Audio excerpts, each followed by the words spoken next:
todas as suas cartas, Paulo fala, graça e paz, graça e paz, graça e paz, graça e paz a você, meu irmão, graça e paz. Aí a gente vê no versículo 2, Paulo dizendo, sempre damos graças a Deus por todos vocês, mencionando-os em nossas orações. Lembramos continuamente diante de nosso Deus e Pai o que vocês têm demonstrado. O que é que os tessalonicenses têm demonstrado? 3 coisas. O trabalho que resulta da fé, o esforço motivado pelo amor e a perseverança proveniente da esperança em nosso Senhor Jesus Cristo. Irmãos, a igreja aos Tessalonicenses é uma igreja que está viva, é uma igreja ativa. Em primeiro lugar, nós vemos aqui que Paulo mostra que é uma igreja que é digna de honra, digna de ser lembrada em oração. No versículo 2, Paulo diz, nós damos graças a Deus por vocês. Nós mencionamos vocês nas nossas orações continuamente. Paulo está orando em gratidão, fazendo menção de gratidão à operosidade dessa igreja. É uma igreja que está viva, ela é tão viva que é lembrada. Meu irmão, aquilo que é vivo é lembrado. Aquilo que está morto é esquecido. Essa igreja, ela está viva, ela é operosa.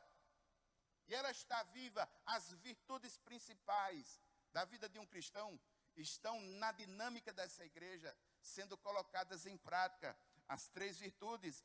É uma igreja cuja fé produz resultados tangíveis. Perceba no versículo 3. Lembramos continuamente diante de nosso Deus e Pai que o que vocês têm demonstrado, em primeiro lugar, trabalho que resulta da fé. Irmãos, sem fé é impossível agradar a Deus. O trabalho que é fruto da fé é um trabalho que é feito com base, com solidez. A fé tem essa função de trazer solidez, base, fortaleza. Aquelas pessoas que têm fé no seu coração, geralmente são pessoas mais fortes, são pessoas mais produtivas. Deixe-me dar uma pequena ênfase. Para ser empreendedor no Brasil tem que ter muita fé. Meu irmão, se não tiver fé, você não faz nada não, você não empreende não. Para você sair de casa, aqui no Brasil, você tem que ter muita fé. Se você ligar a TV, eu que acordo cedo, 4 horas da manhã já estou em pé, fazendo minhas coisinhas por ali. Irmão, eu estou caminhando para a velhice, o próximo passo é varrer a calçada, então não me assuste. Se você não se espante pelo fato de eu acordar a essa hora. Eu acordo realmente, todos os dias às 4 horas, e durmo cedo. Eu tenho síndrome de Cinderela, não passo de meia-noite em lugar nenhum. Então, meu irmão, se a pessoa não tiver fé no coração, meu irmão, ela não sai nem de casa. Porque desde as 4 horas da manhã, todos os noticiários é só morte, feminicídio, assalto, corrupção, desgraceira, queimada, o que você pensar. É uma enxurrada de notícias negativas, que se porventura nós não conseguimos romper pela fé, transcender essa realidade pela fé, nós vamos ficar parados, vamos ficar inertes. A igreja de Tessalônica é uma igreja que está vivendo os resultados de um trabalho feito com fé, entregue com fé, desenvolvido com fé, com a honra de crer no Senhor Jesus, colocando e fazendo com fé. Orando, trabalhando, fazendo, fé, fé. E outra coisa, não é uma fé assim, a esmo, é uma fé que está associada a outras virtudes, que a teologia chama de virtudes teologais. É fé e amor. O amor é quem traz motivação, é quem traz brilho para a vida. O texto diz, o esforço motivado pelo amor. O amor é quem traz brilho, o amor é quem traz vida, o amor é quem traz essa alegria. O amor é quem abranda, é quem acalma, é quem ventila a alma, é quem ventila o coração. O amor, todo o trabalho que é fruto de fé e é fruto de amor, ele é bem feito. Quem trabalha, irmãos, com amor, quem tem gosto pela vocação, quem tem gosto, ama aquilo que faz, o tempo, ó, no instante vai. Agora, meu filho, quando a gente trabalha sem amor e sem gosto, sem vontade, qualquer 5 minutos dura uma eternidade. É pior do que dor de dente de madrugada. Já viu dor de dente grande, né? Meu filho, quando a gente faz as coisas sem amor, sem gosto, sem vocação, sem vontade, é terrível, a vida perde brilho. Tudo na vida deve ser feito assim. O louvor deve ser feito com amor. A leitura da palavra deve ser feita com amor. O trabalho de Deus deve ser feito com amor. Nós precisamos amar a Deus sobre todas as coisas, amar o próximo como a si mesmo. O amor é uma perspectiva eterna. Todas as outras coisas haverão de passar, inclusive os dons. Mas o amor, ele vai durar para sempre. E por último, irmãos, a perseverança. Veja só, perseverança proveniente da esperança. Fé, amor e esperança. As virtudes teologais são vivas na vida da igreja. Esperança é aquela nuance que, muito parecida com fé, traz perspectiva de levantar a cabeça e olhar adiante. A pessoa persevera. Quem pertence, persevera. Ele persevera. Ele tem fé, ele tem amor, ele é lembrado. Essa igreja é uma igreja ativa. Tessalonicenses é uma igreja viva. Continuando o texto, veja, no versículo 4. A igreja aos Tessalônicas é uma igreja eleita. Sabemos, irmãos amados de Deus, que ele os escolheu. Agora isso traz para Tessalonicenses não aquele orgulho besta de ter sido escolhido, mas traz aos Tessalonicenses a responsabilidade de saber que foi escolhido. A gratidão de saber que foi escolhido. Foi escolhido. Não resta sobre nós nenhuma altivez negativa, nariz empinado. Não, a ideia não é essa. O Senhor nos escolheu, deve reinar nos nossos corações a gratidão e a responsabilidade desse chamado. A gratidão e a responsabilidade dessa vocação. Eleitos de Deus, o Senhor nos elege.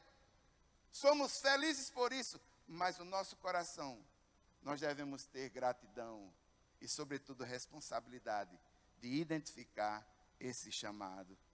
Amém?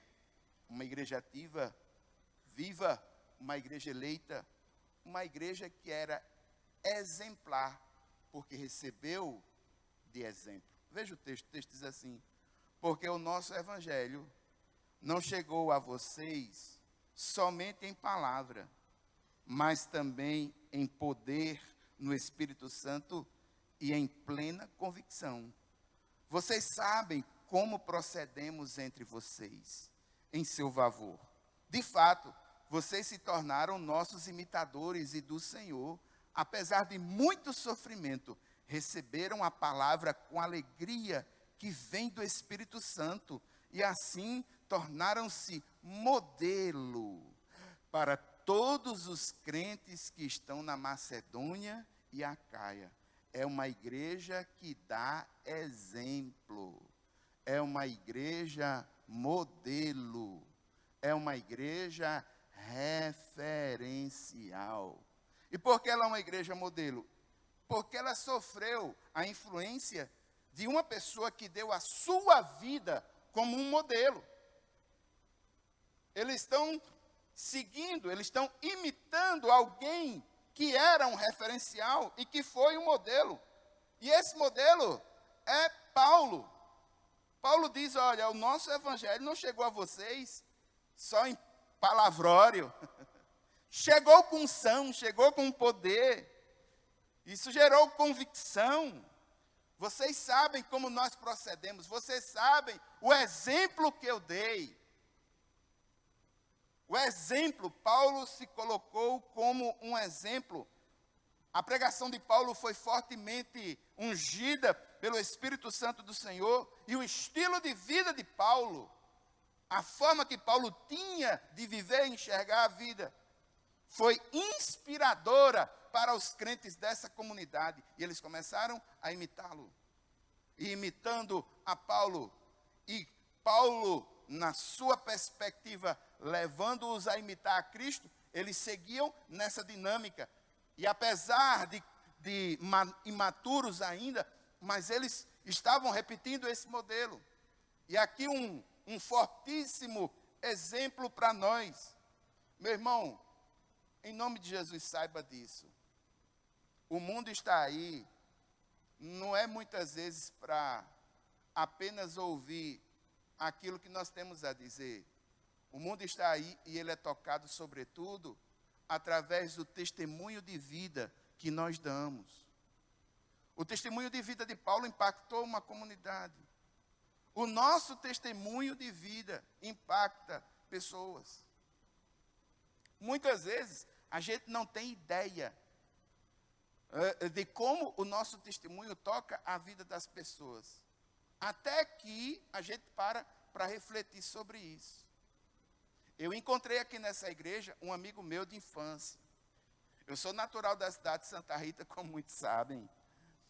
E eu estudei aqui em João Pessoa desde a 3ª série. Na época que eu estudei aqui em João Pessoa, minha primeira frustração, o primeiro colégio que eu estudei, ele faliu com 6 meses, que era uma escola chamada Águia Júnior. Essa águia, felizmente, não pegou voo, caiu, bicou, a escola faliu. Com 6 meses, só que 6 meses depois, aprove ao Senhor ter aberto a porta para mim, numa escola que hoje também não existe mais. Terrível, né? Toda escola que eu vou, falo, né? Mas não é por causa do meu exemplo, não, irmão. E essa outra escola que eu estudei aqui em João Pessoa era o Colégio Arquidiocesano Pio XII. Eu não sei se muitos aqui lembram ou alguém aí estudou no Pio XII. Quando eu estudei no Pio XII, pela misericórdia e graça do Senhor, eu já havia, digamos assim, arrebatado, sido alcançado por Deus. Quando eu perdi a inocência da minha infância, irmãos, já estava numa igreja louvando a Deus. Eu não tive essa, eu não sei dizer, eu fui do mundo, eu bebi, eu não sei, eu nunca tive isso, não. Resgatado desde a infância. E o Colégio Arquidiocesano Pio XII era uma escola que era regida por católicos. E na época em que eu estudei no Arquidiocesano Pio XII, na minha classe, o único crente que tinha era eu. E na aula de religião, eu era convidado a sair da sala. Eu era convidado a sair da sala. Eu vivi esse momento na história aqui em João Pessoa. E o que é interessante é que eu encontrei com um colega meu de infância aqui. Hoje ele é o esposo de Raquel, ele é jornalista, ele é doutor na área de jornalismo. Eu me lembro, na época, o pai dele morava na Alemanha, ele morava por aqui. E ele me encontrou aqui, ele viu os meus olhos assim, uma alegria, me deu um abraço. E no coração dele ele disse, rapaz, uma das coisas mais impressionantes que eu tenho marcado na minha mente é quando, nas aulas de religião, você era convidado a sair de sala de aula. Aquilo me marcou muito. E hoje eu reconheço, eu vejo você aqui, hoje eu sei, a minha esposa tem seguido esse Jesus. E ele tem acompanhado a esposa. Irmãos, quando a gente menos pensa, o nosso testemunho, às vezes, a gente permanecer e tomar uma decisão à luz do Evangelho, tomar uma decisão, as pessoas observam como nós tomamos as nossas decisões. Elas estão lendo um Evangelho que é escrito nas nossas vidas. Paulo foi esse modelo. E a igreja aos Tessalonicenses era esse modelo também. Desenvolveu esse modelo. É uma igreja exemplo. Uma igreja que dava exemplo. É uma igreja ativa, uma igreja eleita, uma igreja exemplar e uma igreja evangelista. Você está com a sua Bíblia aberta? Amém? Vamos um pedacinho mais para frente desse mesmo texto? Ó, está fazendo zoada, mas está passando, olha. Mais uma. Pegou não, passa aí, é bem pouquinho. Passa mais uma. Beleza. Versículo 8. Porque partindo de vocês, propagou-se a mensagem do Senhor na Macedônia e na Acaia. Não somente isso, mas também por toda parte, tornou-se conhecida a fé que vocês têm em Deus. O resultado é que não temos mais necessidade dizer mais nada sobre isso. Irmãos, é uma igreja evangelista. Pelo seu exemplo, pela sua prática, pela sua dinâmica, alcançou um grupo significativo, expressivo de pessoas em uma região, sem ter internet, sem ter redes sociais, sem ter cruzadas evangelísticas, porque não podia fazer, se fizesse, era perseguido pelo governo romano. Tudo fruto da unção do Espírito Santo de Deus, da vida, da pessoalidade do Evangelho, escrita na vida de cada um. A unção do Espírito Santo correndo no seio, no corpo da igreja, e esse Evangelho, esse exemplo, ia contaminando, ia se fazendo, ia construindo, ia se estendendo a fé, o amor, a esperança, a luta, o exemplo, e o Evangelho ia se propagando dessa forma. A igreja aos Tessalonicenses é uma igreja evangelista. Esse é o mote principal, meu irmão, da missão da igreja. Ide por todo mundo pregar o evangelho a toda criatura. Quando a igreja perde essa perspectiva, quando esse mote principal sai da sua missão, ela perde a justificativa de estar viva e ativa. Ela será um clube social, mas ela não atingirá a perspectiva do reino. Se ela deixar de ser evangelizadora, se ela passar a ser influenciada, não mais influenciar, se ela passar a ser dirigida, não mais dirigir, ela perderá a justificativa da sua existência. E eu quero dizer uma coisa, meu irmão. Existem igrejas que no passado perderam essa perspectiva das viagens missionárias de Paulo. Hoje, apenas 8% dos lugares ainda permanecem com um cheirinho de cristianismo. 8%. Os outros 92% estão subjugados ao mundo muçulmano. Você sabia disso? Se nós pararmos nessa perspectiva da evangelização, se a proclamação parar, a igreja perde a sua essência principal. A verdade do evangelho precisa ser propagada a tempo, fora de tempo, com tudo que é ferramenta que se puder. Propaguem, falem da palavra, até que ele venha, siga proclamando esse evangelho. Fale, dê testemunho, não fique omisso a essa grande realidade. É isso que nos justifica por quanto coletividade, por quanto igreja em nossa missão. Precisamos falar desse Cristo e falar ao homem de forma integral, corpo, alma e espírito. E era algo que gerava expectativa, porque ela era uma igreja de expectativa. Se ela tinha essa operosidade no presente, é porque ela tinha algo que fazia ela olhar para frente, criar perspectiva, criar perseverança e levantar a cabeça. O que era? O texto diz, versículos 9 e 10, pois eles mesmos relatam de que maneira vocês nos receberam, como se voltaram para Deus, deixando os ídolos, a fim de servir ao Deus vivo e verdadeiro. Ou seja, houve mudança de vida. E você vê no versículo 10, esperar dos céus a seu Filho, a quem ressuscitou dos mortos, Jesus, que nos livra da ira que há de vir. É uma igreja que está trabalhando no presente, mas com total expectativa de que a qualquer momento Jesus pode retornar. Irmãos, quando nós perdemos essa expectativa, parte de nossa perseverança segue junto. Me perdoe a franqueza total, mas já existem muitos crentes frequentando as igrejas que perderam dos seus corações a perspectiva de que a qualquer momento o Senhor pode vir buscar, arrebatar a igreja e consolidar o seu reino. E essa é uma chama que nós não podemos deixar apagar em nossos corações.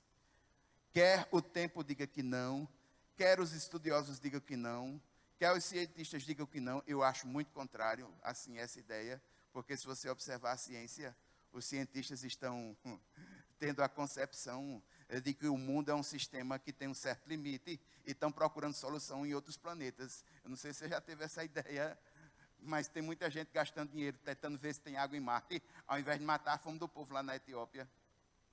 Ao invés de nos ajudar aqui no interior, no sertão. Isso é perspectiva, irmãos. É gente que observa, calculando. Já olharam lá na frente que mais de ou menos disso, é que não vai ter o que dar mais não, viu? Eu não estou querendo tocar o terror no seu coração, não. Mas a realidade é que o mundo como sistema, ele não tem muito para ir para frente, não, viu? Eu só quero lembrar a vocês que 6% da água do mundo total é potável. 6! E a população cresce em escala gradiente. Ou seja, a população vai crescendo e a quantidade de água potável não acompanha a população. Em 2030 a gente vai estar lutando por água, não é por petróleo não, viu? Preste atenção. Não sou eu que estou dizendo não. É a Organização Mundial do Comércio.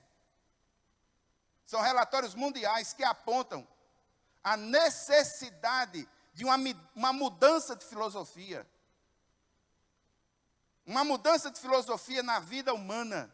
Uma vida que foi totalmente construída em cima do dinheiro, do pecado, do consumismo. E hoje o mundo não tem mais como se repor.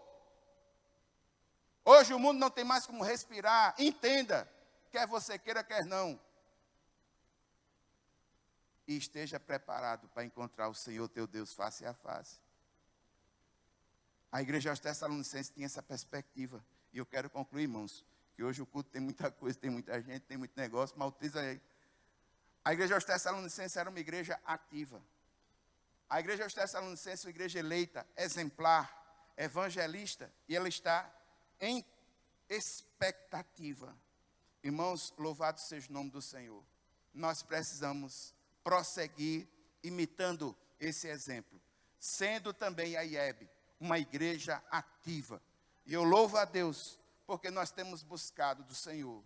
E peço a Deus que o Senhor mande um reavivamento a cada um de nós, a nossas famílias, a nossa igreja, ao nosso ministério. Irmãos, pedimos a Deus muito. E aqui a IEB tem cumprido o seu papel. Louvado seja o nome do Senhor. A IEB, ela tem sido um exemplo. Eu quero só dizer uma coisa para vocês. É possível que você não saiba, mas muitas igrejas aí fora, em tese, elas seguem o exemplo daquilo que é implantado aqui nessa igreja. Irmãos, a Universidade da Família, ela tem uma menção, eu posso dizer isso sem medo. Se não tivesse começado numa igreja como a nossa aqui, e depois outros evangelhos, outros lugares, no caso, indo ampliando, mas a passagem da Universidade da Família por aqui foi muito importante para a Universidade da Família, que consolida mais ainda o trabalho deles, que é um excelente trabalho. Por quê? Porque o que é feito aqui, em linhas gerais, outras igrejas absorvem como modelo. Essa igreja tem sido um modelo, tem sido um exemplo. Ela tem sido um exemplo para a convenção local, ela tem sido um exemplo, eu louvo a Deus por isso. Agora isso gera em nós muita gratidão, mas também muito cuidado. Nós precisamos ter cuidado na manutenção desse testemunho. Irmãos, começar as coisas é muito difícil. Agora, manter é mais complicado.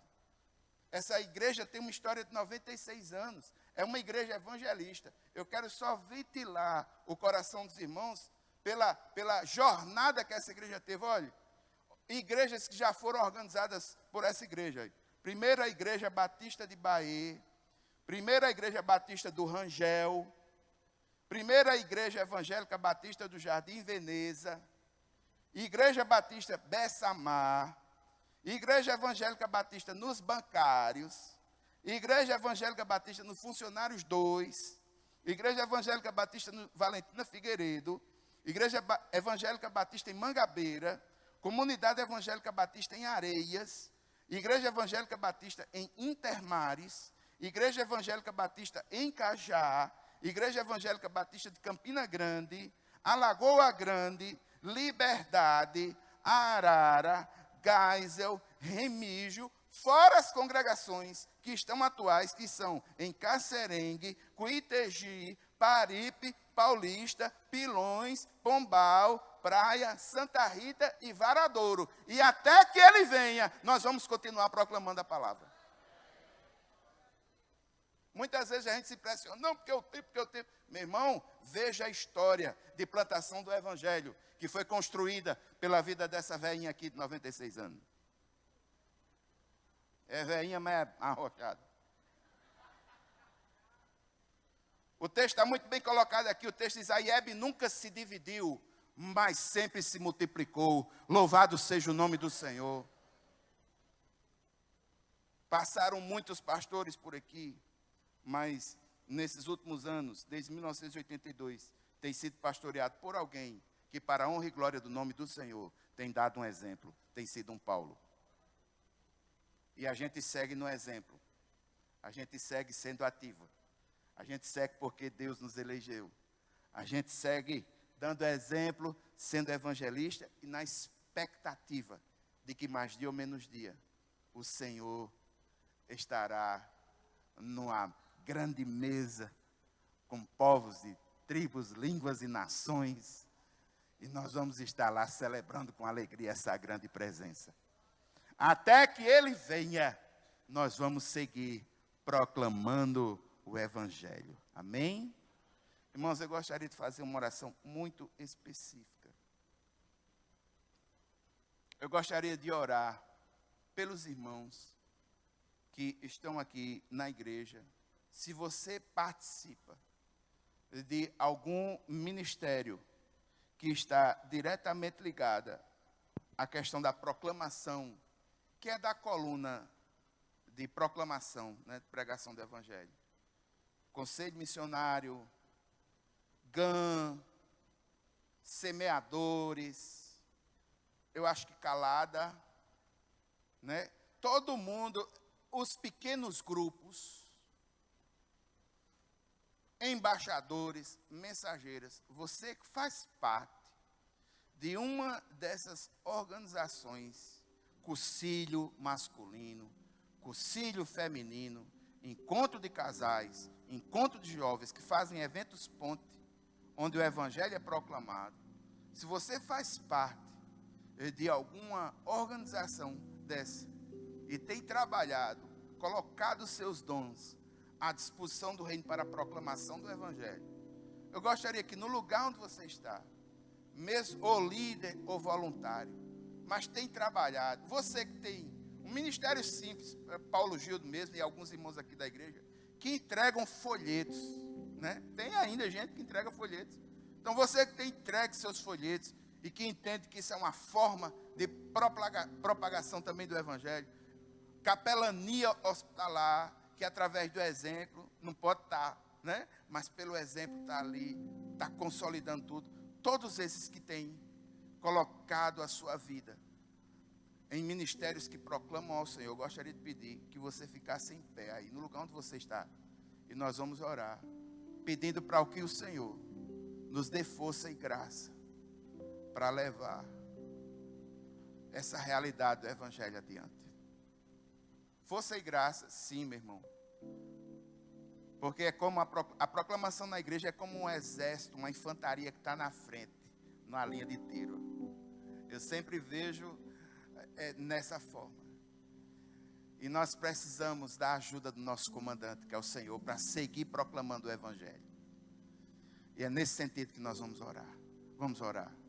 Pai eterno e santo, Deus poderoso, a cada um desses irmãos que se levantaram e que estão vivos e ativos na proclamação do Evangelho, através de algum ministério da igreja, aqueles que têm falado do Senhor, aqueles que têm proclamado, colocando seus dons à disposição. Meu Deus, meu Pai, eu quero te pedir, Deus, uma bênção de paz, de saúde.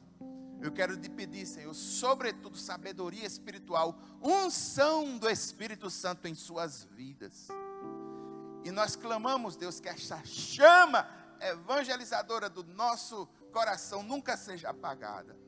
E que nós possamos seguir, Senhor, até o Senhor voltar, nós possamos seguir proclamando a palavra, proclamando a palavra, proclamando a palavra. É assim, Senhor, que nós oramos no nome de Jesus. Amém, amém. Queridos, poder sentar. Eu gostaria de fazer uma oração agora bem diferente. Eu gostaria de fazer uma oração sentado. Mas que você colocasse e orasse comigo por uma pessoa do seu relacionamento, pode ser de sua família, pode ser um amigo seu, mas alguém que você pode estabelecer um chamado relacionamento discipulador. Quem está nos pequenos grupos sabe, e que tem acompanhado essa história aqui na igreja sabe do que eu estou falando. Existem muitas pessoas que ainda não conhecem o Senhor, e que nós podemos estabelecer relacionamentos discipuladores com elas. E nós precisamos utilizar da oração como uma ferramenta estratégica. No evangelismo, a oração não é um perfume que se coloca por cima. A oração tem que ser o sangue que corre por dentro. E nós precisamos agora orar. E eu gostaria que você orasse por pessoas aos quais você vai falar, vai proclamar, vai testemunhar do evangelho para elas. Você vai colocar elas agora diante do Senhor. Você vai orar por elas agora. Dê nome, certo? Coloque a pessoa, coloque como um alvo e busque alcançar essa pessoa pela verdade do evangelho. Até que o Senhor venha, nós vamos procurar proclamar o evangelho a partir de nós. Vamos orar. Pai eterno, nesse momento, Senhor, os teus filhos que compreendem essa forte e grande realidade, agora estão colocando diante de ti o nome específico de pessoas aos quais nós haveremos de procurar para estabelecer um relacionamento discipulador, para levar a verdade do evangelho. Evangelho que cura, evangelho que traz nova vida, evangelho que traz razão à existência. Meu Deus, meu Pai, nesse momento eu clamo, Deus, que o Senhor abra oportunidades para que esses teus filhos possam falar sobre esse evangelho, viver esse evangelho e estabelecer relacionamentos discipuladores. A todos estes que estão sendo lembrados agora, clamamos, Deus, no nome de Jesus. Amém, amém. Queridos, Deus abençoe vocês.